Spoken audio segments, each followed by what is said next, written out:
Bonjour, bonjour à tous et à toutes. Quelques mots en introduction pour vous dire que cette rencontre est la troisième d'une série qu'on organise pour les 25 ans des éditions La Fabrique, avec le Cirque électrique, qu'on remercie énormément de nous accueillir dans ces conditions, et avec la librairie rennaise Planetio qui vend les livres à la sortie. Ce soir, c'est Mathieu Rigouste et Claude Serfati qui ont accepté donc, de se prêter à l'exercice. L'idée de ces rencontres étant de faire dialoguer des auteurs du catalogue et des autrices. Et le thème de ce soir, c'est l'état militaro-sécuritaire. C'était un peu une évidence pour nous, puisque ce sont deux auteurs qui travaillent depuis des années sur la place des appareils répressifs dans l'État français. Plutôt la police avec un cadre d'enquête militante, d'enquête critique pour Mathieu, plutôt l'armée pour Claude Serfati avec un cadre d'économie politique, mais tous les deux avec le cadre plus large des rapports impérialistes et interimpérialistes. Ça a donné 2 livres à La Fabrique. La domination policière de Mathieu Rigouste, qui est sorti en 2012 et qui a été réédité et augmenté en 2021. Et L'État radicalisé de Claude Serfati, sous-titre La France à l'ère de la mondialisation armée, qui est paru en 2022. Donc, je vais leur laisser la parole et puis après, il y aura un échange avec vous. Voilà. Merci à toutes et à tous d'être venus ce soir, enfin cet après-midi.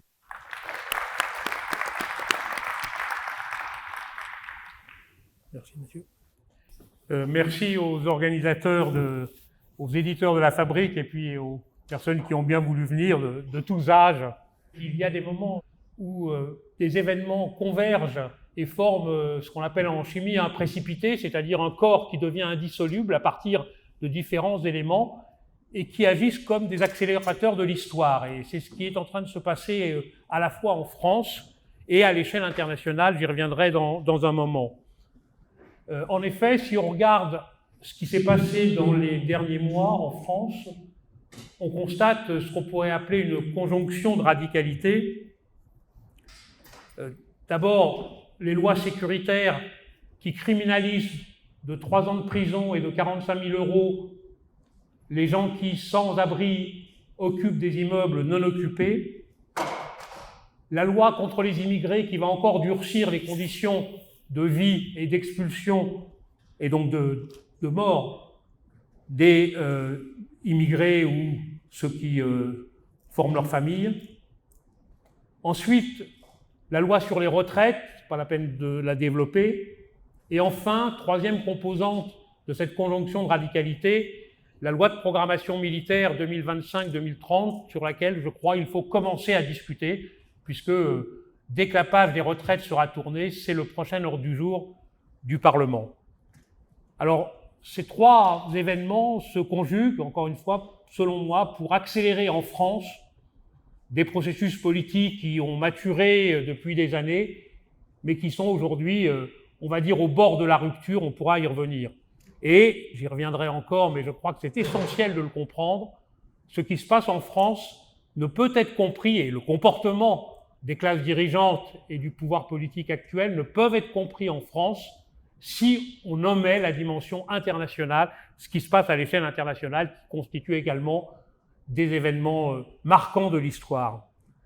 Alors, ce qui se passe en France, je commence par là, c'est l'économie de guerre, comme a dit Emmanuel Macron, et plutôt que faire des longs discours, l'économie de guerre, il l'a mis en vigueur dès le budget 2023, c'est-à-dire 4 500 postes de militaires et de policiers créés contre 2 900 postes d'enseignants. Vous avez là l'image concrète, réaliste, disons, de ce qu'il faut pour maintenir un ordre inégalitaire en France, quitte à sacrifier l'éducation, et je ne vous parle pas ici de la santé.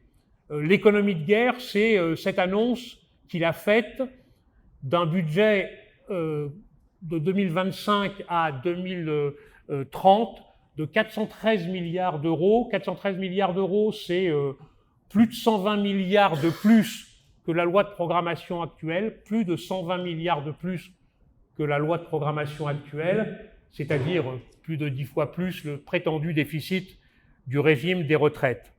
L'économie de guerre, c'est, comme le dit un rapport parlementaire publié sénatorial, publié fin décembre.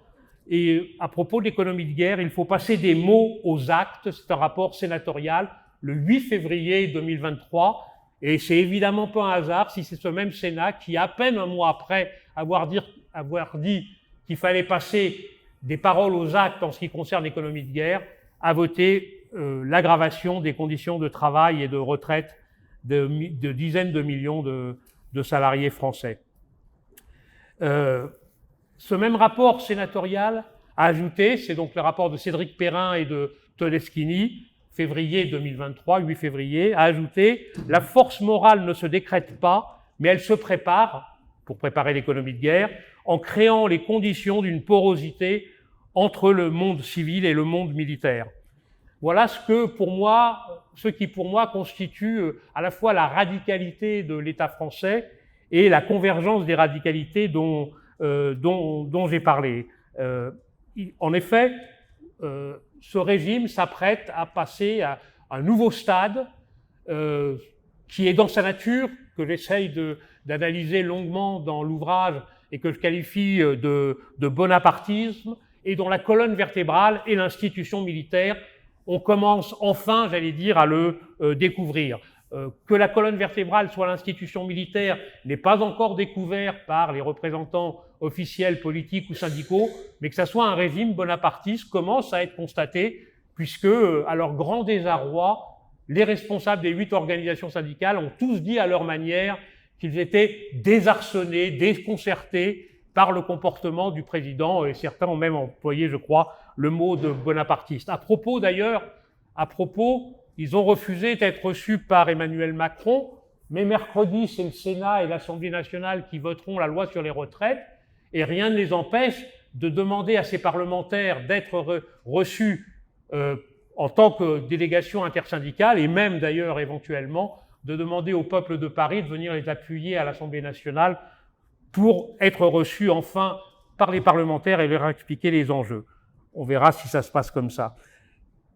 Dans ces processus que j'ai brièvement décrits, l'armée est maîtresse des décisions. Il ne faut pas tomber, disons, dans l'illusion médiatique répétée que le président décide. Non, c'est un processus de codécision avec l'institution militaire. Les guerres que la France a menées depuis maintenant des dizaines d'années ont été préparées, organisées et parfois décidées par les militaires eux-mêmes. Elles reçoivent toujours l'aval du président et ça va sans dire du Parlement qui n'est même pas consulté. Il n'y a pas d'autorisation du Parlement pour mener les différentes guerres, la presque centaine de guerres que la France mène depuis une vingtaine d'années. C'est l'armée qui aujourd'hui prépare la loi de programmation militaire. Je vous en donne juste un exemple. Le commandant en chef le commandant en chef de l'armée de terre disait en 2019 qu'il fallait 1300 drones pour préparer les nouvelles guerres. La loi de programmation militaire s'apprête à lui en donner 3000. Je ne développe pas plus ce point, mais il faut bien comprendre qu'il faut dépersonnaliser d'une certaine manière ce qui est dit aujourd'hui sous la tutelle de Macron. Macron est bien sûr le représentant, non pas simplement des riches, mais des classes dominantes. Il est le représentant de l'institution militaire, mais c'est l'institution militaire qui vertèbre, qui oriente aujourd'hui, et depuis la Ve République au moins, les décisions politiques en matière militaire, en matière de guerre. Le Parlement, je l'ai suggéré avec des extraits du rapport des sénateurs dont j'ai parlé, le Parlement étant une chambre de diffusion d'ailleurs importante. Il y a au moins 7 ou 8 rapports qui, pratiquement dans la clandestinité, mais ils sont publics, ont été publiés entre décembre 2022 et aujourd'hui, qui préparent le terrain idéologique, disons, pour la loi de programmation militaire. Alors, l'économie de guerre, c'est non seulement une économie de guerre menée à l'intérieur du pays, j'en ai donné quelques exemples précédemment, mais c'est aussi une économie de guerre pour se préparer à ce qui se passe à l'échelle internationale. Je le répète, et je le dis, c'est pas parce que le monde est devenu rond depuis la fin du XIXe siècle, d'une certaine manière, c'est-à-dire depuis que le capitalisme s'est emparé de l'espace mondial pour le subordonner, c'est pas parce que, constatant cela, les théories de l'impérialisme ont constaté qu'il y avait désormais un espace mondial dont il fallait partir pour comprendre le comportement des pays capitalistes, fussent-ils les plus puissants. C'est pas simplement pour ces raisons théoriques qu'il faut partir de cet espace mondial, c'est parce que c'est aujourd'hui la réalité à laquelle est confronté Macron. Et quand il dit qu'il faut préparer une économie de guerre, c'est pas simplement une économie de guerre contre l'ennemi intérieur, comme a souvent répété Mathieu, c'est aussi se positionner pour permettre aux classes dominantes françaises, à la France, on va dire, de rester présente sur la scène internationale. C'est un grand défi. C'est un grand défi, et c'est pour ça aussi qu'il y a cette accélération du militarisme français. C'est un grand défi pour la France de rester ce qu'elle est, c'est-à-dire une des puissances impérialistes dominantes à l'échelle mondiale, parce que, sans le développer ici, je le fais longuement dans l'ouvrage et ailleurs, le déclin, le recul économique de l'industrie française est absolument extraordinaire et ne cesse de s'accélérer même depuis quelques années, mais je passe sur cette dimension.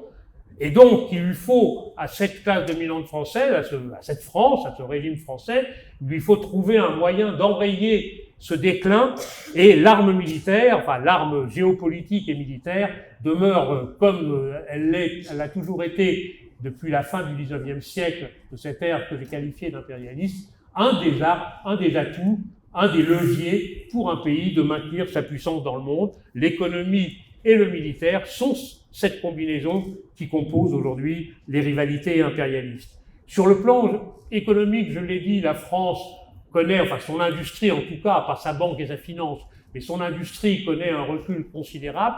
Sur le plan géopolitique, c'est considérable.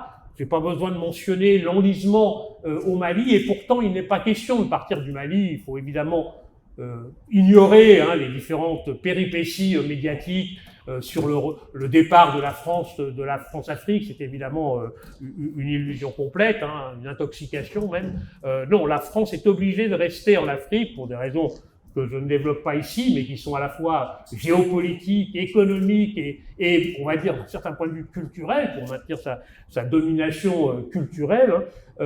Donc l'embourgement au Mali, qui est devenu notre Afghanistan, sauf que les Américains peuvent partir de l'Afghanistan sans altérer leur statut mondial, la France ne peut pas partir du Sahel sans altérer son statut mondial, sont déjà une preuve suffisante du recul géopolitique de la France.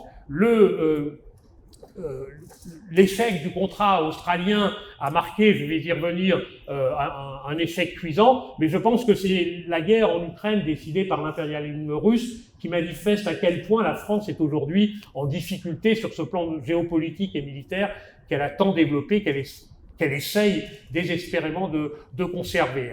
Les illusions d'une défense européenne dans laquelle la France aurait pu tenir un rôle de leadership, puisque le Royaume-Uni est sorti de l'Europe et la France est désormais la grande puissance militarisée, se sont évaporées dans ces derniers mois de guerre en Ukraine. On a vu qu'effectivement, lorsqu'il fallait défendre l'ordre, des démocraties, on va les appeler comme ça, seuls les Américains sont en mesure de le faire. Je ne développe pas, on pourra y revenir, les difficultés de la France à fournir des armes, qui ne sont pas simplement des difficultés politiques ou des hésitations politiques, mais qui sont beaucoup plus prosaïquement les difficultés de fournir du matériel qui pourrait fonctionner dans des conditions correctes de guerre. Donc il faut bien comprendre que ce recul, à la fois économique et géopolitique, il tend à raidir le comportement des classes dirigeantes, ou en tout cas de l'exécutif politique qui en assume la responsabilité, parce qu'on n'a jamais vu dans l'histoire un pays occuper une position importante, pas dominante dans le monde, mais importante comme la France, renoncer à son statut pacifiquement et laisser les autres puissances la dépasser. Donc il faut comprendre que la radicalisation militaire, au travers de la loi de programmation militaire, a toutes les dimensions intérieures qu'on peut rediscuter, mais elle a aussi cette dimension indispensable aujourd'hui, en tout cas du point de vue de la logique capitaliste française, d'essayer désespérément de maintenir le statut international de la France. Et évidemment, on retombe toujours sur des dimensions nationales. Elles ne sont pas métropolitaines, mais elles sont nationales, enfin nationales au sens français, à savoir que la France se découvre aujourd'hui une stratégie indo-pacifique. En fait, derrière ces mots, je développe assez longuement dans le livre, mais je ne vous embête pas avec ça ici, il y a une tentative désespérée de relayer, non pas de remplacer, mais de relayer l'enlisement au Sahel par un nouvel horizon, on va dire, géopolitique que représenterait donc l'Indo-Pacifique, pour des raisons que je ne développe pas encore une fois et sur lesquelles on pourra revenir.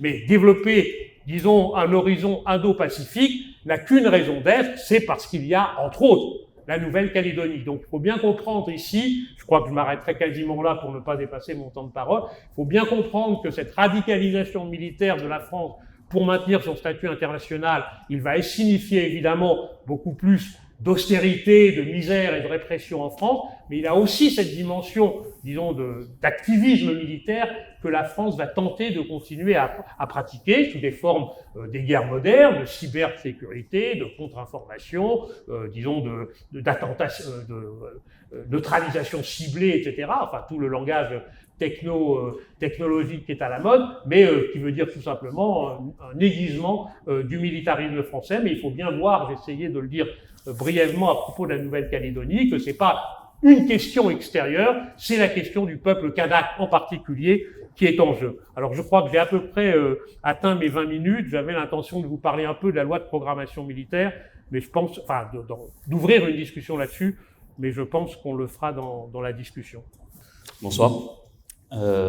Merci pour l'invitation et pour l'occasion de discuter avec Claude et avec vous. Bon anniversaire aux éditions La Fabrique et bravo pour l'organisation. Je vais essayer de revenir un petit peu sur les hypothèses de mes travaux et puis pour qu'on puisse en discuter. Donc je fais de la recherche indépendante en sciences sociales dans l'idée qu'il y a dans les approches critiques en sciences sociales des manières de comprendre à quoi on a affaire, de comprendre la situation. Et donc, dans l'idée de nous outiller, d'outiller les luttes, et voilà, d'être plus fort, et puis de pouvoir de briser les systèmes de domination auxquels on a affaire. Donc là, le sujet de ce soir, on n'avait plus bien à savoir comment il a été nommé l'État militaro-sécuritaire, mais du coup, moi, je vais discuter pour le coup de mes travaux sur le sécuritaire. Je vais essayer de vous réexpliquer un petit peu mes hypothèses et puis de partager des pistes pour voir ce qu'on peut en faire justement dans les luttes actuelles. Donc je m'inscris dans une approche théorique et méthodologique qu'on peut appeler le matérialisme critique. En gros, ça veut dire qu'on considère que les idées sont forcément rattachées aux structures économiques, politiques, sociales, à nos conditions matérielles d'existence et que l'un ne va pas sans l'autre. Et critique, ça veut dire qu'il faut en permanence enquêter, qu'il n'y a pas un modèle théorique qui est une bonne fois pour toutes le bon et qui marcherait à tous les moments, dans toutes les situations, mais qu'en fait, il faut qu'on comprenne ce à quoi on a affaire là où on vit et qu'on confronte ces modèles d'analyse. Et donc, il n'y a pas un modèle défini une fois pour toutes et voilà qu'il faut, selon les séquences, selon les situations, le réadapter. Et du coup aussi qu'on peut se permettre d'aller puiser dans différents répertoires théoriques, chez différents auteurs, etc. Pour aborder du coup la séquence sécuritaire, je vais essayer de vous parler de 3 hypothèses que j'ai développées dans différents livres et de voir ce que ça peut nous apporter. Je suis en train de bosser en ce moment sur un projet d'ouvrage avec La Fabrique, encore une fois, où là l'idée c'est de confronter ces hypothèses avec les travaux des 10-15 dernières années, notamment dans le champ anglo-saxon, mais bon, en tout cas dans une approche internationale, et bien, pour les tester, ces hypothèses, pour voir si ce qui se passe en France, c'est comparable, c'est similaire, qu'est-ce qui est différent dans les autres centres impérialistes, dans les semi-périphéries, dans les périphéries, essayer de voir si ces hypothèses, elles sont justes, est-ce qu'elles fonctionnent juste pour la séquence actuelle en France, ou est-ce qu'il y a quelque chose de plus général? Et l'idée étant de comprendre que si ça se répète et si on a un modèle qui fonctionne d'un point de vue international, c'est sans doute qu'il y a une mécanique, c'est sans doute qu'il y a une machinerie derrière tout ça. Et s'il y a une machinerie, s'il y a du système, eh ben c'est qu'on peut le changer. Donc, une des hypothèses principales que j'ai formulées dans l'ennemi intérieur, c'est celle de la domestication de la contre-insurrection. C'était d'essayer de montrer, plutôt ce que j'avais l'impression de percevoir à partir d'archives militaires notamment, qu'en gros, pour la France, et donc la question est-ce que ça fonctionne pour tous les centres impérialistes, avait élaboré dans ses guerres coloniales des technologies de pouvoir et de savoir, des technologies de guerre policière, donc qu'elle a déployées pour empêcher les révolutions anticolonialistes, pour empêcher les mouvements de libération. Et j'avais posé l'hypothèse et j'avais essayé de montrer dans l'ennemi intérieur que ce modèle de pouvoir avait été réimporté, avait été domestiqué à l'intérieur du territoire, à l'intérieur de la métropole, à l'intérieur de l'État-nation, pour, comme il le disait, pacifier, mais pas seulement. Et ça ouvrait sur une deuxième hypothèse, c'était que le champ du pouvoir à l'intérieur de la métropole n'est pas uniforme. Le pouvoir ne s'applique pas de la même manière dans tout le champ métropolitain. Et en l'occurrence, ces doctrines de contre-insurrection, ces formes de guerre policière, elles vont d'abord être importées dans les quartiers populaires, dans les prisons et tout au long de la politique des frontières. Et importées, ça veut dire être traduite aussi, d'être réagencée. Ce n'est pas les mêmes schémas. C'est pas la bataille d'Alger qui se produit dans les quartiers populaires. Il y a des traductions, il y a des réagencements, il y a des continuités, et il s'agit de voir qu'il y a des liens entre tout ça. Que la société impérialiste a mis en place, et la question c'est de savoir pourquoi ou comment, une circulation de dispositifs, de pouvoir, de savoir, mais aussi d'accumulation de capital entre les colonies et ces sortes de colonies intérieures que sont les quartiers populaires. Donc j'avais posé le terme d'endocolonial. Et de toute évidence, cette analyse-là existait déjà, notamment dans le monde anglo-saxon, et notamment dans les luttes anti-impérialistes aux États-Unis, en Amérique centrale, en Amérique du Sud, où c'est parfois directement nommé colonie intérieure.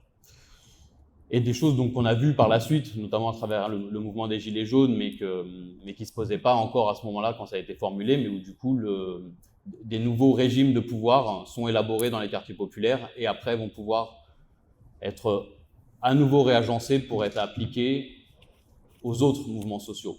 Aux mouvements sociaux, dans d'autres situations comme ça a pu l'être pendant le mouvement des Gilets jaunes. La troisième hypothèse, et c'est peut-être celle-là qui nous amène aussi à discuter avec Claude, donc c'est celle du capitalisme sécuritaire. C'est de dire que ce qui se passe en France, et donc c'est aussi attesté à l'international, c'est lié à une séquence dans le développement du capitalisme, dans la transformation, dans la reproduction de l'impérialisme. Et donc quand je dis sécuritaire, il ne s'agit pas juste de parler de la police et de l'armée, mais je vais essayer de le développer aussi rapidement, mais d'un phénomène qui est propre à une séquence qui s'ouvre au cours du XXe siècle et dans laquelle on est en plein dedans. Bon, parce que, en fait, si on se dit État militaro-sécuritaire, l'État-nation moderne, tous les États-nations capitalistes contemporains sont évidemment organisés autour de la possibilité d'empêcher la transformation sociale, d'empêcher le renversement des classes dominantes, et donc sont organisés autour de la police, de l'armée et de toute une série d'institutions qui assurent la reproduction sociale. Mais il se passe quelque chose au cours du XXe siècle et qui va définir la séquence sécuritaire. Et donc, on peut essayer de résumer en plusieurs points. Il y a un point qui serait l'hybridation. Hybridation donc du militaire et du policier. Et où là aussi, c'est intéressant parce qu'on a vu s'installer cette problématique où on entend parler de militarisation du social, de militarisation de la police, etc. Et où en fait, si on accepte de regarder, parce que c'est la proposition du matérialisme critique, si on accepte de regarder tout ça depuis les opprimés, depuis les colonisés, depuis les quartiers populaires, depuis les prisons, en fait, on est obligé de se demander, en fait, c'est quand que ça a été démilitarisé ? À quel moment un régime de mise à mort aurait été suspendu dans ces conditions-là ? En fait, le pouvoir comme mise à mort, il est suspendu principalement à l'intérieur des centres impérialistes contre les strates supérieures des classes populaires, les classes moyennes, blanches, et dans certaines situations, dans certains moments historiques. Mais si on regarde le fonctionnement de l'impérialisme à travers les époques et depuis les Suds, la mise à mort et la militarité, entre guillemets, a jamais cessé. Du coup, alors peut-être qu'il y a de la remilitarisation, peut-être qu'il faut se poser la question de cette manière-là. Bon, moi je parle d'hybridation. Il y a une hybridation militaro-policière. Premièrement, il y a une hybridation du public et du privé, parce que là aussi on entend parler de privatisation, mais en fait il n'y a pas de moment où les États-nations capitalistes ne sont pas complètement enchevêtrés avec les industries qui sont capables de produire les armements de la police, les armements des armées qui sont capables de produire la guerre, etc. Donc de l'hybridation du public et du privé, hybridation du temps de paix et du temps de guerre. Encore une fois, on est dans quelque chose qui finalement touche simplement une partie de la société, parce que comme je vous l'ai dit depuis tout à l'heure, si on regarde tout ça depuis les damnés de la Terre, le temps de paix et le temps de guerre n'a jamais été vraiment dissocié. En territoire colonial,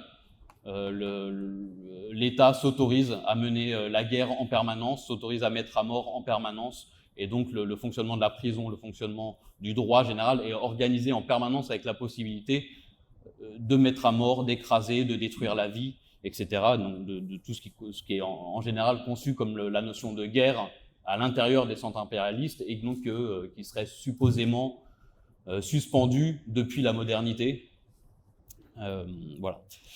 Et donc une hybridation aussi du centre et de la périphérie, et c'est ce que je vous disais tout à l'heure en parlant d'endocolonialisme. Disons qu'il y a de plus en plus de la périphérie à l'intérieur des centres impérialistes. Et donc une circulation qui est de plus en plus intense entre ces domaines de la guerre à l'intérieur des centres et à l'intérieur des grandes puissances. Définir le sécuritaire aussi du coup à travers, j'ai parlé de dynamique supplétive. Dynamique supplétive, c'est de dire que il y a une nécessité pour le pouvoir, une nécessité presque mathématique, il faut que ça lui coûte le moins cher possible, et en fait, un système qui passe son temps à piller, exploiter, détruire, écraser, réprimer, ça coûte de plus en plus cher. D'organiser le contrôle social, d'organiser la police, etc. Et donc il faut optimiser. Et donc c'est l'idée de dire qu'il y a, en même temps que l'accumulation du capital, une nécessité de réduire le taux, le coût du pouvoir. Et pour ça, il faut faire participer, c'est une des logiques du pouvoir, ça va être de faire participer les dominés, une partie des dominés, à la répression. Faire participer, faire intégrer, assimiler, faire collaborer les dominés à la domination. Et ça, c'est l'un des piliers du pouvoir colonial.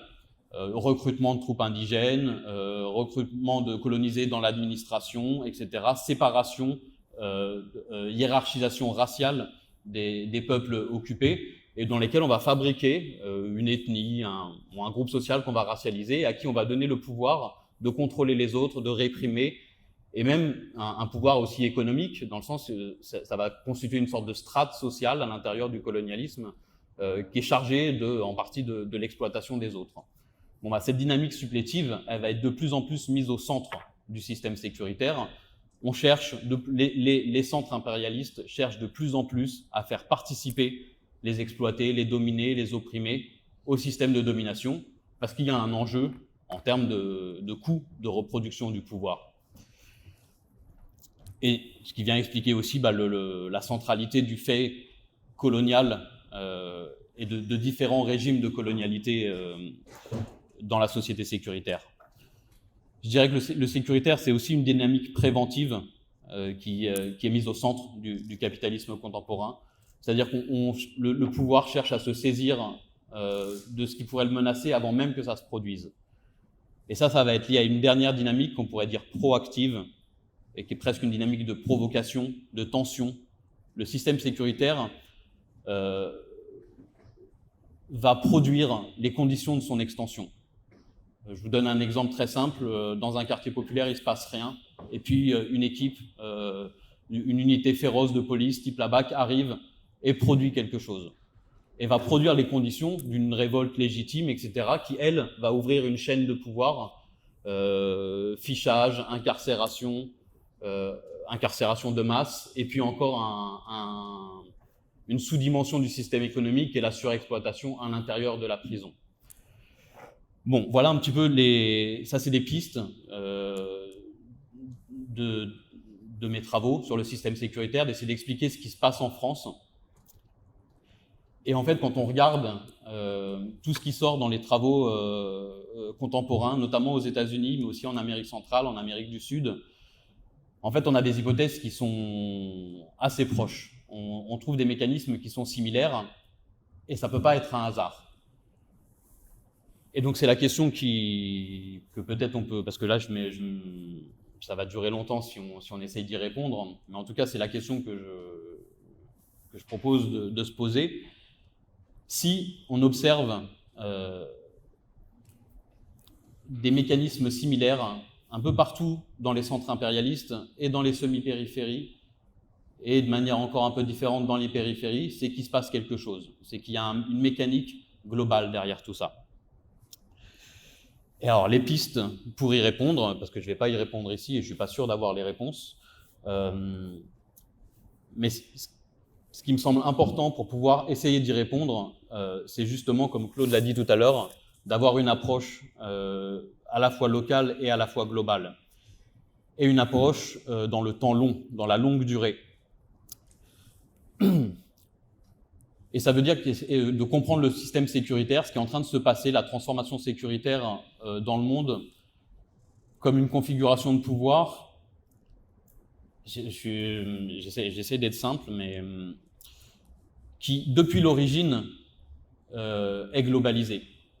Et donc on a ça dans maintenant, j'allais dire la théorie du système monde, mais plutôt maintenant ce serait le champ théorique des systèmes mondes, parce que tout cet univers théorique a beaucoup évolué, mais où on est à peu près d'accord pour considérer que le système capitaliste et l'État-nation émergent en même temps et à travers la plantation esclavagiste, la colonisation et la restructuration du patriarcat. Alors on ne va pas reprendre tout ça ici, c'est notamment des livres qui ont été traduits ou publiés. La Fabrique a joué un rôle important dans tout ça, mais donc on est dans une séquence où il est bien établi qu'on ne peut pas comprendre l'émergence du capitalisme et son émergence globale sans concevoir un capitalisme patriarcal, d'un côté, et donc je pense à Federici et à plein d'autres travaux, de l'autre côté, un capitalisme racial. On peut penser à Robinson, à toute une série d'auteurs. Et puis un troisième moment qui nous parle de colonialité du genre, où du coup on voit que l'expansion coloniale et le patriarcat ont aussi été liés. Et donc là, je l'envoie comme piste. Ça veut dire qu'il faut, pour penser le sécuritaire aujourd'hui, réfléchir à travers une conception d'une configuration à la fois capitaliste, raciste et patriarcale, qui fonctionne comme ça depuis le début. Et ce qui veut dire que ce qu'on vit à travers le sécuritaire, c'est une sorte de défense, un mécanisme de reproduction de structures internes de cette configuration globale qui, depuis l'origine, est une configuration à la fois capitaliste, raciste et patriarcale. Et donc, je ne vais pas m'étendre sur ça, mais ce que je veux dire à travers tout ça, c'est qu'il y a, dans la contre-insurrection et dans le système sécuritaire, évidemment, une dynamique que le langage colonial disait de pacification, de maintien d'un ordre social inégalitaire. Il y a évidemment une dynamique d'accumulation de capital, en tout cas de reproduction des taux de profit, mais il y a aussi quelque chose qui est de l'ordre du pouvoir. Ça veut dire qu'il faut aborder la question du capital et du pouvoir ensemble.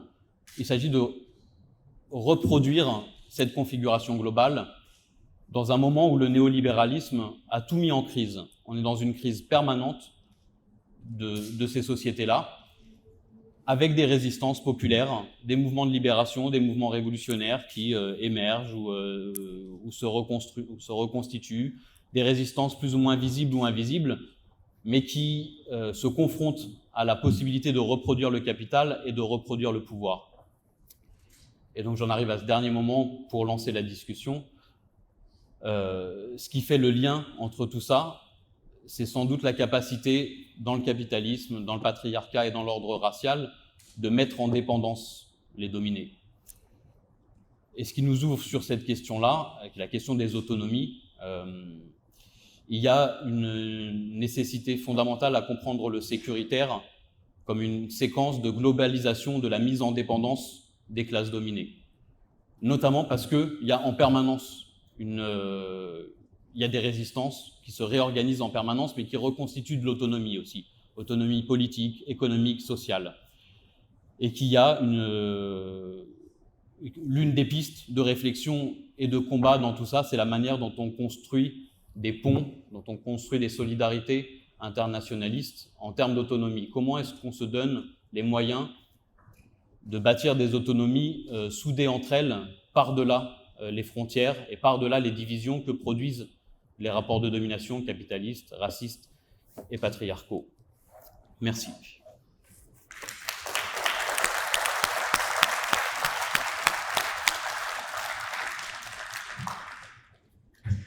Jean me demande de réagir à l'intervention de Mathieu. Et vice-versa. Et vice-versa, bien sûr. Je vais pas revenir sur ce qui me paraît essentiel dans son travail, hein, sur ce qu'il a dit dans la première partie de son intervention, sur la domestication de l'ennemi intérieur ou la continuité et le réagencement qui va de l'Algérie au quartier populaire. C'est des travaux très importants, donc, puis qui sont connus maintenant et repris, donc je ne développe pas ça. Et pour actualiser simplement, le point sur lequel je voudrais rebondir, c'est lorsqu'il se demande quelle est la place du capitalisme sécuritaire aujourd'hui dans la séquence de l'impérialisme. Hein. C'est là où moi je me reconnais le plus, enfin non pas que je me reconnaisse pas dans ce qui précède bien entendu, mais dans lequel je pense les complémentarités sont les plus importantes. Bon, bien sûr aussi sur la question de l'autonomie et des stratégies de résistance, mais pour l'instant je m'arrête à ce point. Hein. Capitalisme sécuritaire, dans quelle séquence de l'impérialisme? On a bien vu, je crois qu'on a le même point de vue sur cette dimension historique, alors qui est pluriséculaire, mais qui se concentre quand même, pour nous en tout cas, dans la formation des impérialismes occidentaux et dans ce XXe siècle qui a magnifié hein, comment dire, la tragédie de ce que représentait pour l'humanité l'impérialisme. Je pense que se poser cette question de dans quelle séquence de l'impérialisme on est, c'est justement prolonger cette réflexion. Le XXe siècle de la barbarie est terminé, hein, donc il s'amplifie maintenant et il faut comprendre pourquoi il s'amplifie. En tout cas, il prend des formes diversifiées qui inévitablement vont l'aggraver, quoi, cette barbarie. Et je pense qu'il faut donc s'interroger sur cette dimension. Alors, c'est sans doute une déformation économique, non pas que je pense que ça soit la seule dimension, mais elle est importante. Il est clair qu'aujourd'hui, les trajectoires du capitalisme sont des trajectoires qui heurtent peut-être même plus encore qu'elles ne l'ont fait au début du XXe siècle, à l'aube de la Première Guerre mondiale, à la fois la nature et la terre, et la nature et l'homme, quoi. Enfin, l'homme en tant d'humanité, bien sûr, hein, ici. Hein. Donc, je pense que c'est à ça qu'il faut réfléchir, c'est-à-dire comment, aujourd'hui, la sécurisation, la militarisation, appelons-la comme on veut, est d'autant plus nécessaire que ce système ne peut se survivre qu'en détruisant encore plus qu'il ne l'a fait, et peut-être à des échelles qualitativement différentes, la nature et l'humanité. Moi, je pense que c'est une des dimensions de complémentarité, quoi, sur laquelle on peut réfléchir. C'est clair que le pillage qui a toujours été organisé, il a coûté des centaines de millions de vies dans les peuples colonisés, c'est pas la question, mais les luttes sociales avaient bridé d'une certaine manière, à partir du XIXe siècle et pour l'essentiel dans les pays européens, puis dans une mesure plus limitée dans les pays colonisés après la Seconde Guerre mondiale, avaient bridé en quelque sorte cette sauvagerie du capitalisme. Et il me semble qu'aujourd'hui, l'inéluctabilité du destin du capitalisme le conduit de nouveau à mettre au premier plan la destruction de la nature et de l'humanité comme condition de sa survie. Voilà, ça c'est une première dimension. Et la seconde dimension, qui est celle des luttes, quoi, c'est que les éditeurs qui ont si patiemment et si remarquablement amélioré les défauts de mon ouvrage m'ont quand même fait remarquer que c'était un livre qui finalement était bien pessimiste. Et donc, je voudrais tempérer cette dimension, j'essaierai de la tempérer de plus en plus dans les mois qui viennent, je voudrais tempérer cette dimension par le fait que il y a des sujets dans l'histoire, hein. Il n'y a pas simplement cette fatalité objective du capitalisme impérialiste dont je viens de parler, il y a aussi heureusement, j'allais dire, des sujets au sens non pas des sujets royaux, mais des sujets au sens philosophique du terme, c'est-à-dire des acteurs de l'histoire. Et je pense, enfin, juste pour le mentionner, mais c'est sans doute une évidence pour beaucoup d'entre vous, qu'on peut voir cette scène à laquelle il a fait allusion d'ailleurs, qui va des printemps arabes de 2011 à cette crise que subit aujourd'hui l'armée française dans le Sahel, encore une fois, pas pour en sortir, hein, je le répète, faut pas trop se bercer d'illusions, mais c'est quand même pas rien que ces échecs successifs et qui apparaissent de plus en plus évidents pour beaucoup de monde, y compris en France, que cette mission civilisatrice des armées et du corps expéditionnaire français s'achève dans une sorte de débandade. Et cette débandade, elle est clairement une onde de choc, enfin un résultat de l'onde de choc qui a été entamée, enfin dans la courte période historique qu'on vit en 2011 avec la révolution de Jasmin en Tunisie, mais qui est aujourd'hui en train de se poursuivre dans les pays du Sahel. Je pense que là, il faut aussi établir une continuité. Et il n'y a pas de raison de ne pas penser que cette continuité, elle ne va pas franchir les continents et les océans pour rebondir en Polynésie ou dans les Antilles françaises. Donc je pense que cette dimension est aussi importante. Mathieu a posé la question de l'autonomie et des formes de résistance. Je pense que c'est un élément très important que du cœur même, je parle de l'impérialisme français là seulement, mais du cœur même de l'impérialisme français, surgissent les contestations de ceux qui ont été ou sont encore colonisés. Pardon, je voulais juste ajouter une dernière chose. Elle est latérale à ce que dit Mathieu, mais elle est complémentaire justement, je crois. Cette question de la séquence dans laquelle on est et de la façon dont il faut mettre aujourd'hui en dépendance les dominés. Il se trouve que pour des travaux en cours, je travaille pas mal sur la place de l'intelligence artificielle et je pense qu'il a abordé la question des relations entre le militaire et le sécuritaire, qui a toujours existé, hein, bien sûr, mais c'est pas pour nier les modalités particulières à chaque époque, c'est quand même ce qui nous intéresse, de cette permanence du lien entre militaire et sécuritaire. Et je pense qu'on retrouve dans l'intelligence artificielle, je ne le développe pas, hein, je le mentionne simplement pour la discussion, on retrouve dans l'utilisation de l'intelligence artificielle aujourd'hui exactement cette convergence militaro-sécuritaire sous une nouvelle forme, certes, mais c'est celle-là qui nous intéresse pour mobiliser en quelque sorte les résistances, hein, où l'intelligence artificielle devient à la fois un formidable champ d'accumulation du capital pour le profit de grands groupes financiers, hein, les GAFAM ou quelques autres qui gravitent autour d'elle, mais en même temps une technologie de pouvoir comme jamais elle l'a été, hein, disons qui va percer jusque au secret, en quelque sorte, de l'individu pour le transformer en données. Hein. Et je voulais simplement signaler ça pour le débat, il faut tenir les deux bouts de la chaîne, à savoir à la fois voir la permanence, ici, du militaro et du sécuritaire réunis, mais aussi la manière particulière dont ces permanences et ces continuités s'expriment. Et je pense que les technologies de l'intelligence artificielle réactualisent en quelque sorte, et donc nous ouvrent des horizons à la fois théorique mais aussi pratique de mobilisation, réactualise cette complémentarité du militaire et du sécuritaire. C'est vraiment quelque chose d'important, sans ajouter bien sûr sur le rôle destructeur de la technologie, disons, permanent, quoi.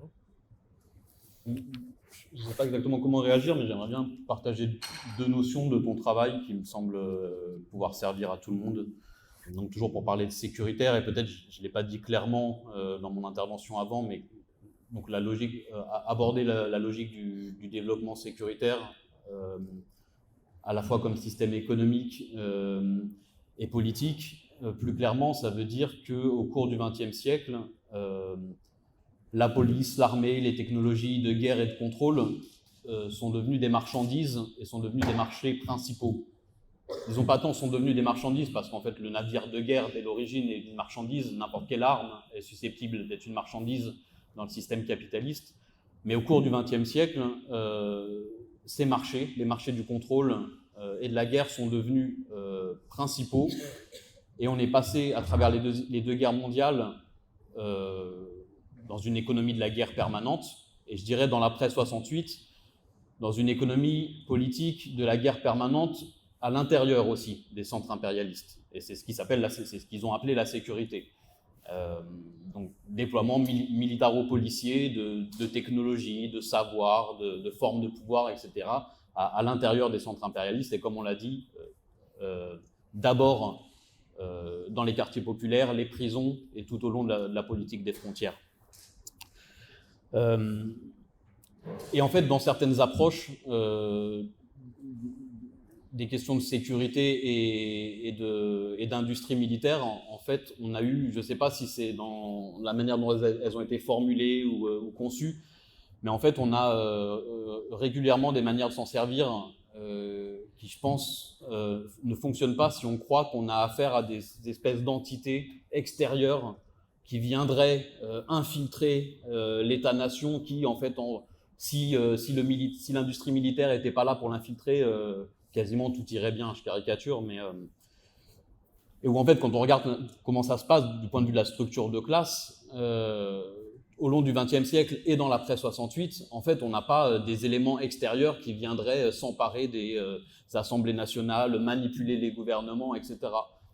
On a plutôt l'émergence, la construction d'une strate à l'intérieur de la bourgeoisie qui vit de l'industrie, du contrôle et de la guerre. Et donc, qui n'est pas du tout quelque chose d'extérieur, mais qui est une reformulation de la partie supérieure de la pyramide sociale. Et Claude, pour ça, parle de mésosystème de l'armement. Peut-être il faudrait te laisser le redéfinir avec les gens. Moi, je parle de complexe militaro-sécuritaire, mais j'ai l'impression qu'on essaye de dire à peu près la même chose. Et il développe une autre notion que je trouve importante et que j'utilise du coup, on parle d'une classe de capitalo-fonctionnaires.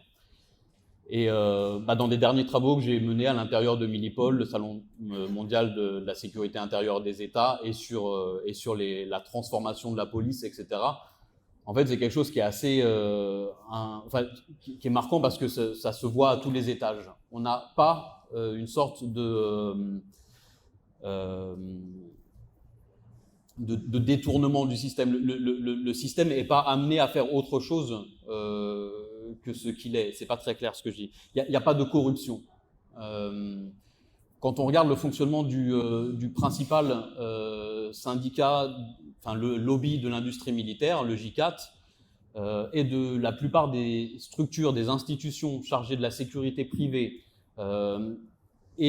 ou des structures qui sont en charge, là, en ce moment, d'aménager le droit autour des prochains Jeux Olympiques, il n'y a pas de corruption. Il y a des espaces institutionnels organisés pour qu'en permanence, les industriels de l'armement et de la sécurité et les membres du gouvernement ou les décideurs politiques réfléchissent ensemble à ce dont ils ont besoin, le développent ensemble, aménagent le droit, développent des budgets, etc. Et qui font qu'on n'a pas quelque chose d'extérieur qui viendrait imposer la loi Drone 2, qui viendrait imposer est manipulé en amenant la loi sur les JO.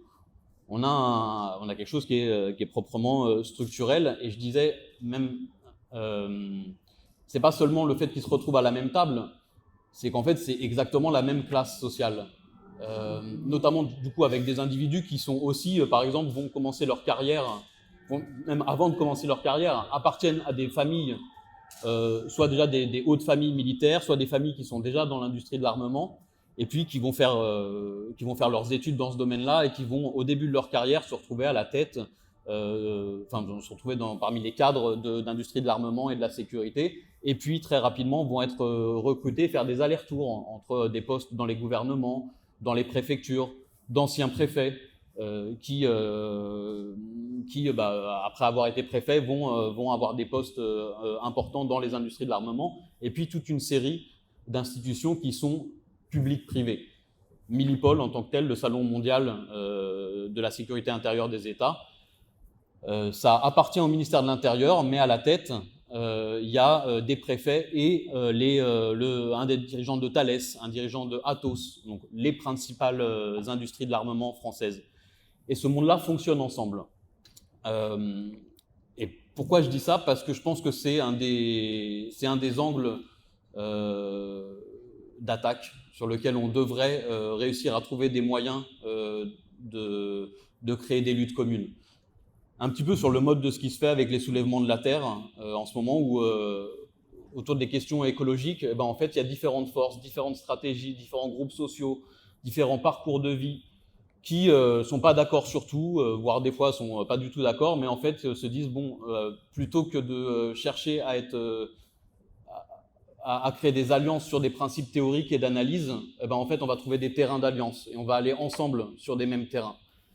Sur la question du militaro-sécuritaire, il y a toute une série de terrains comme ça, les supermarchés de l'armement, les industries militaires et sécuritaires, qui, sans qu'on soit exactement d'accord sur pourquoi, comment, etc., en fait, il y a un enjeu fondamental à ce qu'on réussisse à associer des luttes, et là je reviens sur le par-delà les frontières, sur ces questions-là, parce que c'est les mêmes industries et c'est les mêmes logiques d'accumulation et de pouvoir qui répriment les gilets jaunes, qui écrasent les quartiers populaires, qui fonctionnent dans les prisons, qui fonctionnent le long des frontières, qui fonctionnent au Sahel, qui fonctionnent dans tout le précaré colonial français, et puis finalement dans les périphéries de l'impérialisme occidental.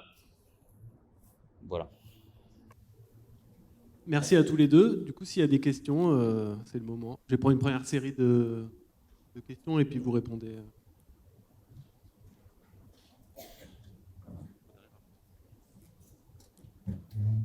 Bonjour, j'ai deux questions.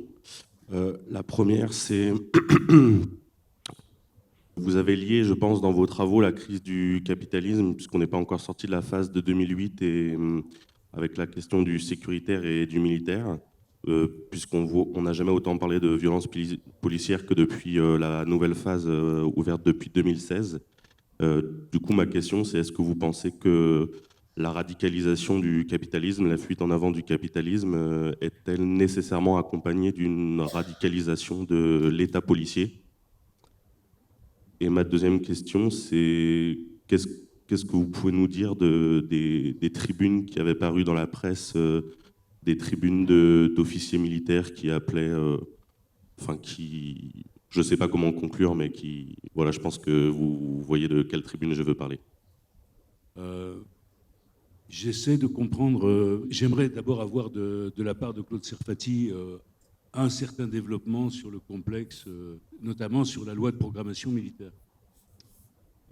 Mais je voudrais dire au préalable que sur ces questions du lien entre le sécuritaire et le militaire, on pourrait insister effectivement sur certains travaux qui ont été faits dans le rapport du Transnational Institute à Amsterdam, notamment pour montrer, en matière notamment de répression des migrants, tout le travail des barbelés et de sécurisation des frontières a été mis en place par les plus grandes entreprises d'armement en Europe.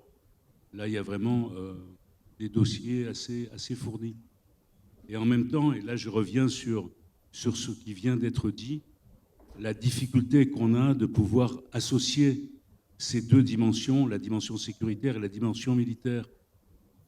Et je le vois notamment parce que moi je travaille beaucoup sur les questions militaires en tant que telles, et c'est très rare qu'on fasse le lien. Par exemple, dans les budgets de défense, on insiste sur le budget de défense de la Chine, par exemple. Le budget de la sécurité intérieure de la Chine est 2 fois le budget de la défense. Si on prend le CIPRI, il n'y a rien, il n'y a aucune information sur notamment les budgets qui sont les budgets, disons, sécuritaires. Et je me demande pourquoi on ne pourrait pas essayer d'aller plus loin, d'autant plus qu'il y a cette porosité entre ce qui est militaire et ce qui est sécuritaire, comme vous le mentionniez à propos du salon de Milipol. Voilà. La dernière question, vous qui êtes économiste, Claude, comment se fait-il qu'en France, il n'y a qu'une seule personne qui ose utiliser le mot de capitalisme militarisé? Capitalisme ? Monique Chemillé-Gendreau parle dans ses bouquins de capitalisme militarisé. Chez les économistes atterrés, il n'y a personne qui utilise ce concept. Et j'aimerais bien savoir pourquoi. Voilà, merci. Bon,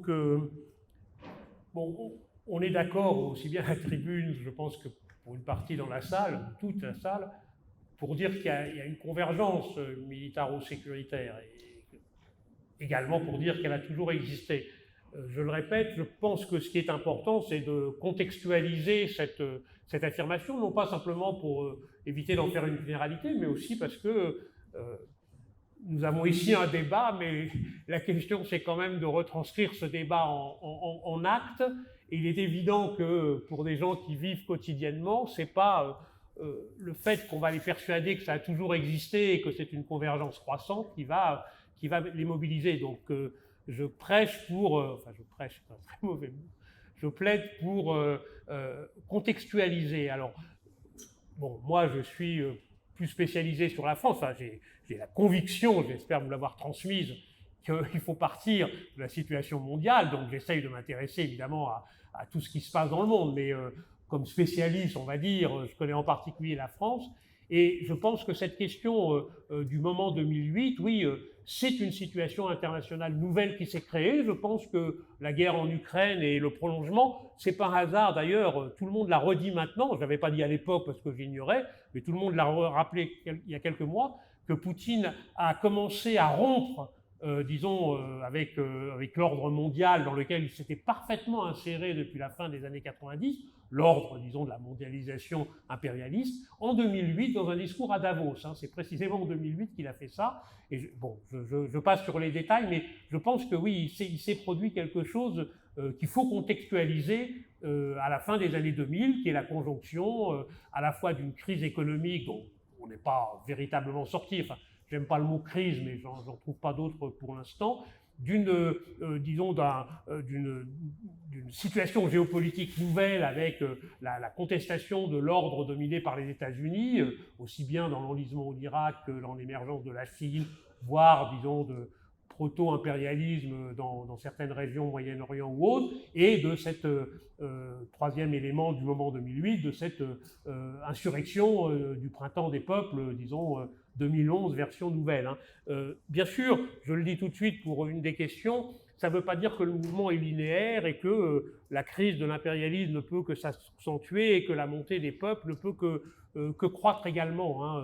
Quelqu'un semblait, non pas reprocher, mais disons remarquer qu'effectivement, la barbarie de l'ordre policier existe dans une majorité de pays dans le monde. Je suis le dernier à le contester. Donc, mon idée qu'il y avait une volonté populaire ne m'aveugle pas au point de reconnaître cette réalité. Je veux dire simplement que moi, je suis dans un monde où j'essaye de discerner quelles sont les forces qui nous permettent de sortir de ce monde. Et en ce sens, même si on continue à vendre des armes à l'Égypte, même si on continue à être présent en Afrique, même si le Tchad est un des derniers bastions, et je discutais, il se trouvait avec un Tchadien il y a un mois et qui me disait que c'était vraiment la collusion complète de l'armée française qui permettait à Déby fils de maintenir au Tchad sa domination, mais que les processus populaires qui avaient lieu au Tchad étaient exactement ceux qui se passaient au Burkina. Donc c'était contenu, réprimé, mais on peut s'attendre, en tout cas espérer, que ce qui s'est passé au Burkina Faso ou au Mali, bien sûr, se produira au Tchad. Donc je pense qu'il faut cerner, disons, cette réalité, mais sans nier, bien sûr, que nous sommes confrontés. Bon, moi, je reprendrai ce que disait Rosa Luxembourg, hein, quand même, toujours au dilemme de socialisme ou barbarie. Bon, derrière le mot socialisme, je conviens qu'il faut évidemment sérieusement réfléchir à ce qu'il contient, mais je pense que cette alternative, encore une fois, on peut discuter du mot socialisme, hein, ce n'est pas la question, mais que cette alternative posée il y a plus d'un siècle, je pense qu'elle est encore aujourd'hui valable et que c'est dans ce cadre qu'il faut agir. Sur la tribune des généraux, pardon, hein, j'ai peut-être été un peu long, sur la tribune des généraux, hein, c'était à ça que faisait allusion, je pense, la question qui, disons, s'intéressait à cette tribune des généraux. Bon, j'y consacre plusieurs pages dans l'ouvrage, donc je ne vais pas essayer de les résumer, mais disons que je me situe hors de deux positions qui ont été développées à l'époque, soit de considérer que c'était des vieilles ganaches qui étaient pour la plupart officiers de réserve, généraux quand même, mais officiers de réserve et que ça n'avait pas d'importance, c'était vraiment des relents de vieux débiles, quoi. Soit le contraire, que nous étions à la porte du fascisme parce qu'ils appelaient à l'insurrection. La lecture minutieuse, et j'essaye de la reproduire dans mon ouvrage, la lecture minutieuse de leur appel montre qu'ils n'appelaient pas du tout à l'insurrection. Pour résumer ce qu'ils disaient, c'était « Président Macron, appliquez toutes les mesures et tous les éléments constitutionnels et institutionnels dont vous disposez ». C'était ça qu'ils leur demandaient, et précisément d'ailleurs, et contre les islamo-gauchistes, et je cite, les luttes intersectionnelles qui se mènent aujourd'hui en France. C'était un appel à l'institution politique, donc militaire aussi bien sûr, pour les mêmes raisons, de prendre en charge les choses. Et s'ils ne les prenaient pas en charge, en dépit de tous les moyens dont ils disposent, alors on verrait le peuple se lever. Mais ce n'était pas du tout un appel à l'insurrection, ce n'était pas du tout un appel à l'illégitimité de Macron, c'était même le contraire, c'était prenez vos responsabilités. Je pense que ça exprime, hein, et pour aller vite sur cette question, ça exprime effectivement l'autonomisation de l'armée, c'est-à-dire qu'elle est codécisionnaire dans les processus politiques, mais elle n'est pas prête à se faire, disons, emporter dans la décomposition politique, soit de Macron, soit du Mali. Elle reste, comme disait un homme littéraire célèbre, elle reste le dernier rempart de la société, et c'est pas pour se faire emporter dans les joutes politiques ou dans le déclin des politiciens français. Je pense que c'est ça qu'exprimait la tribune des généraux, c'était une fraction qui disait « il faut aujourd'hui que le président use de tous les pouvoirs, sinon l'armée interviendra, le peuple interviendra ».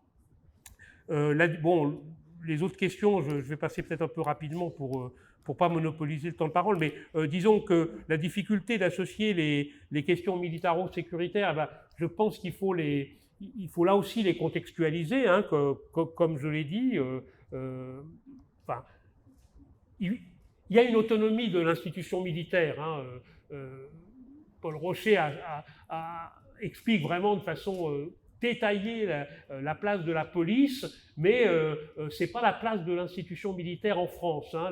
La police est en train de gagner, depuis pratiquement Vichy d'ailleurs, on peut dire, depuis qu'elle est devenue police nationale, mais en tout cas depuis, disons, la façon dont elle s'est forgée dans la répression des peuples coloniaux, enfin des populations colonisées en France, puis les années 60, elle est en train de se forger une place indispensable dans l'État. Et rappelez-vous que le 19 avril 2022, tous les partis politiques, à l'exception de la France Insoumise, je répète, tous les partis politiques, à l'exception de la France Insoumise, ont soutenu la manifestation factieuse des policiers qui, en fait, demandaient, disons, la subordination du pouvoir judiciaire à leur propre pouvoir. Donc la police est en train de monter, mais l'institution militaire, c'est vraiment l'institution, en France en tout cas, et je pense que dans tous les pays, mais en tout cas en France, qui vertèbre l'État français. Hein. Donc il y a une différence de position, il y a une convergence, il n'y a aucun doute, enfin bon, je vais pas vous convaincre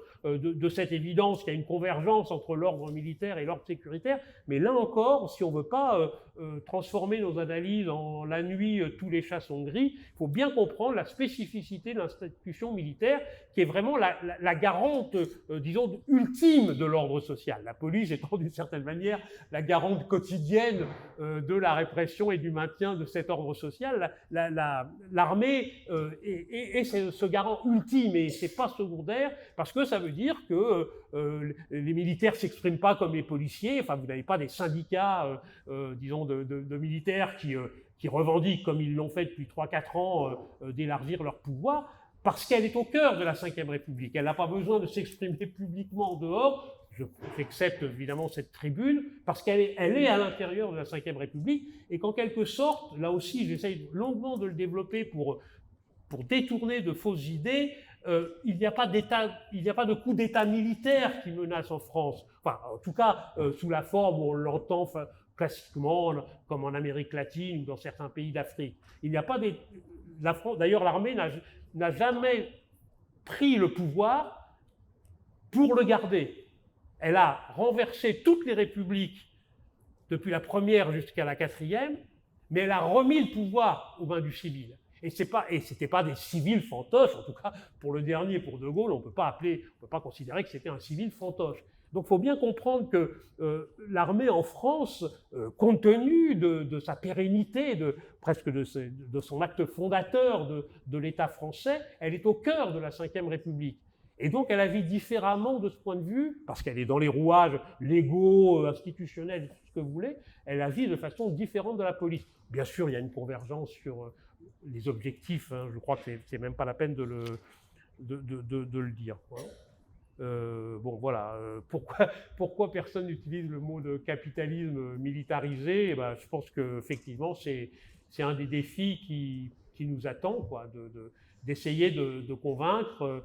Mon espoir, c'est que il y a une prise de conscience dans la population. Je ne parle pas des économistes là, mais de la population qui m'intéresse plus que les économistes. Il y a une prise de conscience que les milliards, ça existe, quoi. Il y en a partout. Quand on en a besoin, on a su les mobiliser. Et on voit les résultats du CAC 40 comme symbole, bien sûr, comme symbole. Et mon espoir, c'est que dans la discussion de la loi de programmation militaire, les 413 milliards commencent quand même à faire écho. Je prends le problème par le petit bout financier, évidemment, il n'est pas le plus important, mais disons qu'il soit un élément en quelque sorte détonateur pour poser la question 413 milliards, pourquoi faire, contre qui et avec qui, quoi. Merci Claude. Je vais essayer de répondre un peu, enfin en tout cas de donner des pistes de ce à quoi ça me fait réfléchir, la première question. Bon, par exemple, moi, je ne crois pas aux théories qu'il y a un État policier mondial. Je crois qu'il y a encore des États-nations. Bon, il y a une séquence impérialiste et il y a des impérialismes, mais il n'y a pas un État. Il y a effectivement un renforcement policier. Peut-être il y a un système policier mondial qui suit un processus d'enferrossement, on pourrait dire. Et il y a de toute évidence quelque chose qui est lié à la structure économique. On l'a dit, il s'agit de protéger l'accumulation du capital. Et on se l'a dit tout à l'heure aussi, c'est pas juste de la protéger, c'est pour maintenir les taux de profit, il faut aussi créer de la valeur. Et du coup, les technologies militaires, sécuritaires sont des marchandises principales. C'est des budgets gigantesques, c'est des marchés colossaux. Et donc, il se joue ça notamment. Mais je pense que c'est aussi une réaction, comme on disait tout à l'heure, il n'y a pas de capitalisme sans le racisme et sans le patriarcat, et la police, elle est aussi l'histoire, elle est aussi le fruit de cette histoire-là. C'est-à-dire, la police, oui, on le sait, elle émerge comme structure de contrôle de la grande ville bourgeoise au XVIIe, XVIIIe siècle, mais avant ça, elle a d'abord une généalogie dans la plantation esclavagiste, comme milice des esclavagistes, comme dispositif pour rattraper les esclaves fugitifs et les soumettre et les écraser, voire les mettre à mort. Et elle est aussi, la police est aussi un dispositif qui va trouver une de ses généalogies dans la chasse aux sorcières et dans le grand renfermement. Donc là aussi dans une généalogie patriarcale. Et ce que je veux dire, c'est que la transformation sécuritaire aujourd'hui, elle réagit aussi à tout ça. Il me semble qu'elle est nécessairement aussi une réaction à la montée en puissance des luttes féministes et des luttes antiracistes sous différentes formes, mais à travers le monde. Et peut-être juste une dernière remarque sur ça, parce que je ne sais plus comment ça a été dit, ça a été dit automatiquement ou est-ce que c'est absolument lié? Et ben peut-être justement se dire qu'il n'y a pas d'automatisme dans l'histoire, il y a des déterminations, il y a des surdéterminations des fois, il y a des structures, mais il n'y a rien qui est automatique. Et notamment parce que les rapports de domination fonctionnent en face de ce qui leur résiste. Et que du coup, tout ça se met en place face à des résistances en permanence et se met en place pas de manière automatique, mais à la fois parce qu'on y résiste, ou alors, et parce qu'on n'a pas encore trouvé les moyens de s'organiser de telle sorte qu'on puisse les renverser. Mais voilà, pas d'automatisme. Sur la tribune des militaires, je suis d'accord avec ce que dit Claude. Je ne sais pas exactement comment l'analyser précisément parce qu'il y a une dimension un petit peu quand même qui ressemble à dans l'expression de quand une séquence se rejoue 2 fois, la deuxième fois c'est une farce, etc. Il y a quelque chose qui ressemble de l'ordre de la farce et en même temps quand on travaille sur ces sujets-là depuis longtemps, il y a quelque chose qui est de l'ordre, je dirais presque de l'effet de structure. Ce que ces militaires à ce moment-là disent, c'est comme s'ils disaient ce qui est en train de se passer. Parce que, on l'a dit tout à l'heure, la militarité du pouvoir, elle est au centre, et elle est au centre depuis la fondation de la Ve République. La présence des idées de l'extrême droite, de ses cadres, de ses pratiques, de ses stratégies, elle est au centre du pouvoir, elle aussi.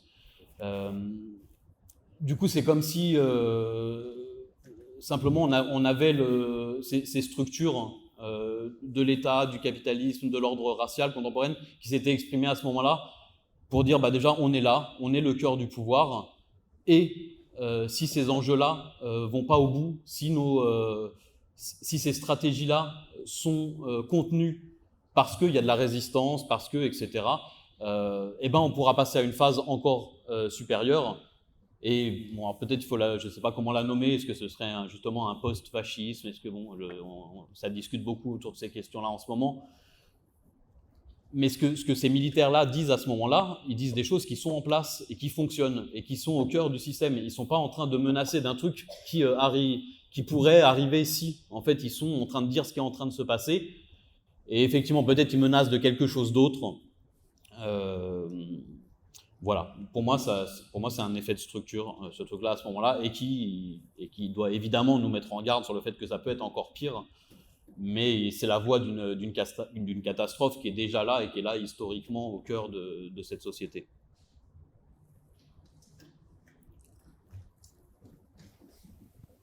Merci. Il y a d'autres questions, je crois.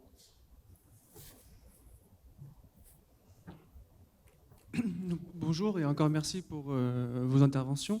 Je vais poser une question sur le SNU, donc le Service National Universel. Le SNU donc c'est le programme, je ne vais pas revenir sur ce que c'est, donc Macron veut réaccélérer son obligation. On a des informations récentes de Politis et d'autres syndicats qui disent qu'il y aura une obligation dans 6 départements pour les jeunes de seconde et on va vers une obligation dans 2-3 ans. Donc quand on revient aux origines du SNU, ça rejoint sur ce que vous disiez sur les origines coloniales et l'exportation de pratiques coloniales en France. Je m'explique, le SNU s'inspire de 2 organismes qui existent depuis longtemps, le service militaire volontaire et le service militaire adapté. L'un et l'autre étant juste la forme en métropole et dans les Outre-mer, autrement dit les colonies. Le SMA, donc le service militaire adapté, a été créé dans les années 60 suite aux manifestations de 1959 en Martinique, de la jeunesse et dans un contexte d'idées anticolonialistes, etc. Et le général qui a mis en place le service militaire adapté est un général qui a expérimenté des techniques de contre-insurrection très connues, françaises en Indochine, puis aussi en Algérie, donc c'est en pleine guerre d'Algérie, pour mater la rébellion qui commençait à émerger en Martinique, en Guadeloupe et dans les autres territoires d'outre-mer.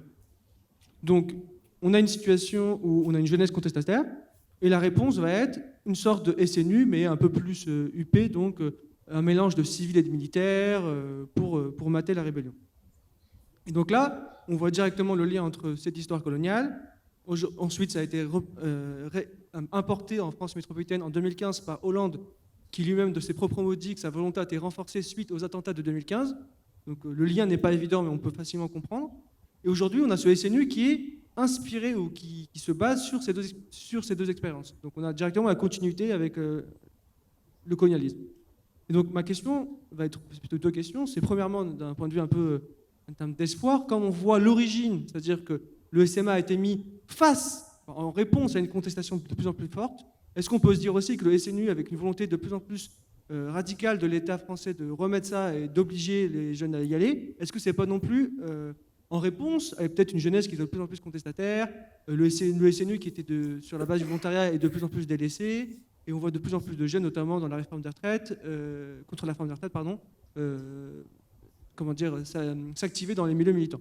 Donc voilà pour la première question. Et sur la seconde, je voulais revenir sur votre livre, M. Serfati, où vous parlez beaucoup des conseils de défense qui sont en fait à l'image de la place de l'armée dans les décisions. Et moi, la question que je me pose, c'est que ça date d'il y a quelques années, ces conseils de défense, et déjà avant, on avait la question du SNU en 2019, 2018, et il y a une accélération après. Est-ce que je ne me demande pas si la question de service national universel, qui est en fait un désir depuis longtemps de l'armée de remettre en place, de remettre un pied de l'armée dans le monde civil, de renforcer le lien État-nation et aussi armée, est-ce que ce n'est pas aussi à l'image de cette place de plus en plus présente de l'armée, alors que même la jeunesse est contre le SNU? Et donc, les deux questions sont à la fois espoir et aussi en même temps, est-ce que ce n'est pas la preuve de tout ce que vous dites de la place de l'armée dans les décisions de l'État? Voilà. Merci. Merci. Depuis quelques années, on entend parler de stratégie 3D, de rapprochement, tentative de rapprochement des stratégies de la défense, de la diplomatie et du développement. Je vois bien comment ça se manifeste dans le monde du développement, où l'armée au Sahel, par exemple, essaye de réinféoder l'aide au développement au service de son acceptation. Je me demandais si cette stratégie 3D avait une réalité entre la défense et la diplomatie. Qu'est-ce que ça change depuis quelques années? Est-ce qu'on observe des choses? Oui, je suis désolé, enfin non, pas désolé d'ailleurs, c'est normal. Je ne suis pas vraiment en état de répondre sur la question que vous avez posée, hein, qui est tout à fait fondée, hein, sur le SNU. C'est simplement mon incompétence, quoi. Donc je vais m'y mettre. Je travaillerai sur cette question du SNU parce qu'elle m'a été posée ailleurs, hein, dans des présentations de l'ouvrage. Donc c'est manifestement une question qui surgit et sur laquelle je suis absolument incompétent. Mais ce que je veux dire, c'est que sur le SNU, c'est évident, j'ai suggéré par les citations des sénateurs dans mon introduction, c'est clair qu'il y a une campagne qui va s'accroître et qui va encore plus s'accroître dans les quartiers pour expliquer que effectivement les ennemis intérieurs, enfin ou comme il le disait, la force morale ne se décrète pas, mais elle se prépare en créant les conditions d'une porosité entre monde civil et militaire. Bon, je pense, enfin, ne pas me tromper en disant que le SNU s'inscrit vraiment là-dedans, hein. Mon incompétence, elle n'est pas sur à quoi viserait le gouvernement, enfin que viserait le gouvernement, ça pour moi il n'y a aucun doute, mais c'est, je veux dire, sur les mécanismes concrets, et surtout, c'est ça qui m'intéresse, sur la résistance qui semble s'opérer chez les jeunes, quoi, qui est quand même pour moi le plus intéressant et qui va m'inciter à travailler là-dessus. Mais ce que je voulais dire simplement, c'est que si on tire le fil du SNU, on ne pourra pas sans doute éluder la question de la nation en armes, pour parler comme dans l'ancien temps, quoi, hein. C'est-à-dire que, enfin, il me semble que, pas plus que sur la loi de programmation militaire, on va pouvoir se contenter, je redresse le biais économiste qui aurait pu être senti dans mon intervention précédente, qui n'est pas le cas, hein, je le précise. On ne va pas s'en sortir sur la loi de programmation militaire en disant simplement comment dire, il n'y a pas d'argent pour l'éducation ou pour la santé, mais il y a de l'argent pour les militaires. C'est un argument très important, je pense qu'il faudra le développer, mais c'est clair que, malheureusement, dans un temps très restreint, la loi de programmation militaire va obliger à réfléchir sur, encore une fois, quelle place de la France dans le monde, enfin, qu'est-ce qu'on vise, quoi, est-ce qu'effectivement on vise à pérenniser cet ordre mondial pour lequel il faut fournir de plus en plus d'armes, hein. Donc c'est un peu pareil pour le SNU, je crois que si on tire le fil, et il va falloir le tirer parce qu'il y a une résistance de la jeunesse, il va falloir réfléchir sur cette question, disons, quelle forme, disons, quelle forme optimale pour la nation en armes. Je veux dire, la question des milices, disons, est-elle aujourd'hui posée, comme elle se pose en Suisse, mais dans un cadre français, la question du service militaire avec contrôle des soldats, enfin, je pense, je suis absolument incompétent, hein, sur ces questions. J'ai commencé à lire simplement pour me préparer, mais je suis incompétent, hein, c'est pas mon domaine. Mais je pense qu'il faut réfléchir à ça. Il y a un premier stade de résistance à l'offensive idéologique que représente le SNU. Hein. Je crois que là-dessus, on peut largement argumenter, assez facilement argumenter en citant ce que disent eux-mêmes les propositions, mais je crois qu'il faut quelque chose d'alternatif. Enfin, il faut expliquer qu'effectivement, il y a un ordre social qui nous menace et auquel on devra faire face, et donc comment s'organiser, voilà. Alors, sur le second plan, la diplomatie et le développement, enfin, et le militaire, quoi, en général, hein, je documente dans l'ouvrage la marginalisation désolée que la diplomatie française a ressentie dans les processus de décision d'intervention au Sahel dans ces 20 dernières années, enfin, en Libye d'abord, puis au Sahel ensuite, hein. Donc, c'est clair que, disons, c'est aussi un signe de la militarisation de l'État français, quoi. Ce qui était traditionnellement, il n'arrête pas de s'en vanter, hein, la diplomatie française, c'est-à-dire un impérialisme qui aurait été soft parce qu'il était adossé quand même à une domination coloniale bien établie et, disons, peut-être à une inculcation chez les colonisés de l'acceptation de cet ordre social. C'est clair que c'est évidemment plus le cas aujourd'hui et le déclin regretté par la diplomatie elle-même de son rôle ne fait qu'exprimer le fait que le pouvoir dur, comme disent les politistes américains, tend de plus en plus à prendre le pas sur le pouvoir soft, qui serait celui en particulier, pas seulement de la diplomatie, hein. Donc je pense que c'est vraiment cette dimension que moi j'ai observée dans la politique étrangère française, quoi, où les militaires ont pris un pas de plus en plus grand, quoi, et presque exclusif, en tout cas dans ce que j'ai pu recenser dans la guerre au Mali, par rapport aux diplomates qui ont été totalement marginalisés. Je ne suis pas sûr, enfin, je pense qu'il y a toujours, hein, c'est quand même une des leçons, disons, d'un matérialisme historique rénové, il y a toujours une dimension idéologique qu'il faut prendre en compte et que très souvent le matérialisme historique un peu cru n'a pas pris en compte. Donc je pense que l'effort d'associer de nouveau la diplomatie, comme d'autres sources, au pouvoir de domination brute que représente le militaire, il est toujours dans l'esprit des dominants et il est dans l'esprit de Macron comme des autres. Donc je pense qu'il y a toute une série de péripéties, ou peut-être de crédits qui vont être affectés, qui sont affectés à cette dimension du pouvoir soft, hein, du pouvoir doux que représenterait la diplomatie. Mais je pense que, enfin, j'espère que la tonalité générale de nos interventions vous en a convaincu. Je pense quand même que l'heure n'est plus pour la domination impérialiste à la diplomatie, quoi, qu'elle peut vraiment n'être qu'une cinquième roue au carrosse. Donc je pense que toutes les illusions sur la diplomatie française au Sahel aujourd'hui, qui viendrait compléter un effort qui n'a peut-être pas été assez suffisant et qui a été trop militaire, tout ça, ce sont quand même que des mots, hein. Moi, je ne sais pas exactement quoi ajouter parce que j'ai l'impression que dans la question, tu nous amènes les bonnes réponses. Et enfin, moi, ça m'évoque à peu près la même chose. Hein. Il y a, bon, et peut-être quelque chose aussi que dit Claude. Je pense qu'il y a aussi quelque chose d'idéologique dans tout ça, même si quand on parle du SNU et que j'essaye d'y réfléchir à partir de mes travaux, bon, moi, ça me renvoie encore une fois à la question de la dynamique supplétive, comment on fait collaborer, comment on fabrique des strates parmi les dominés qui vont être des relais de pouvoir, etc.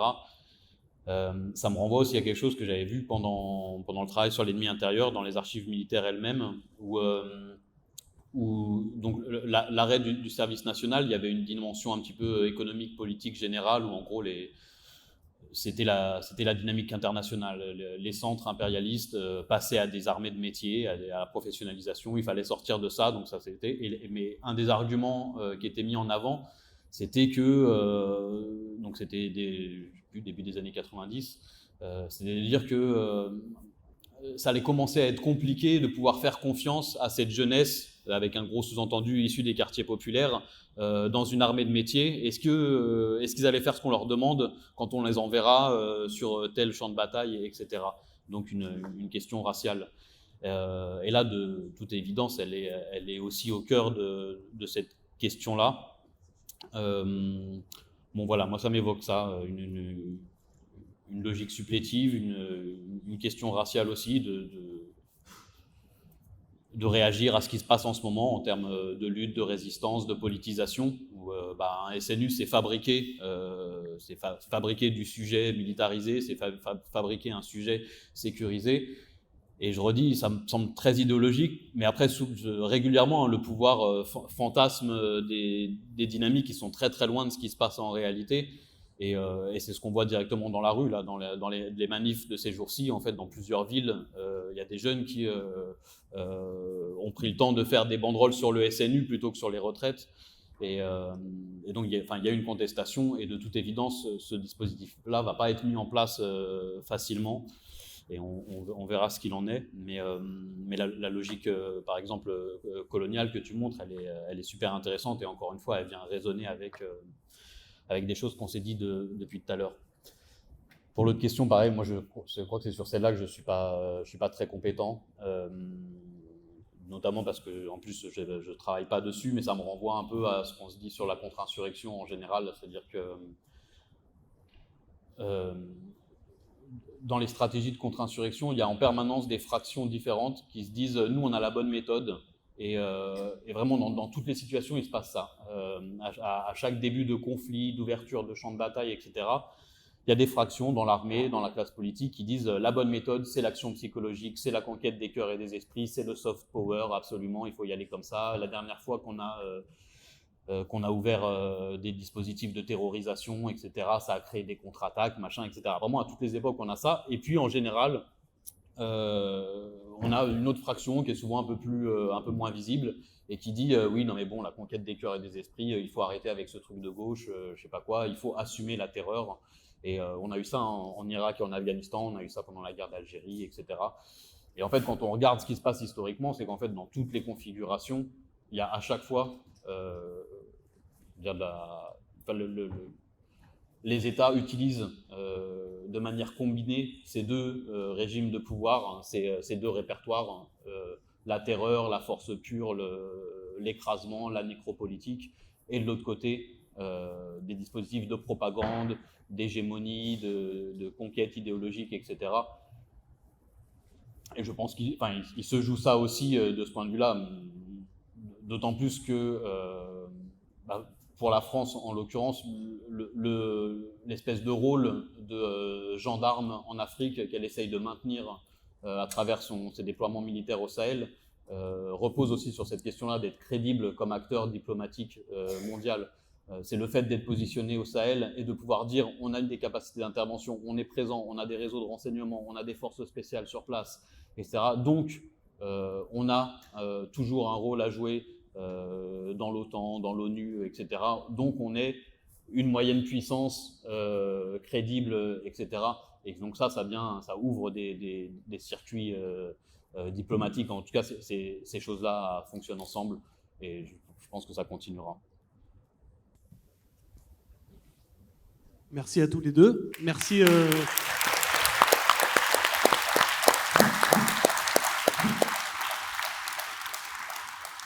merci au Cirque électrique. Merci au Cirque électrique de nous accueillir.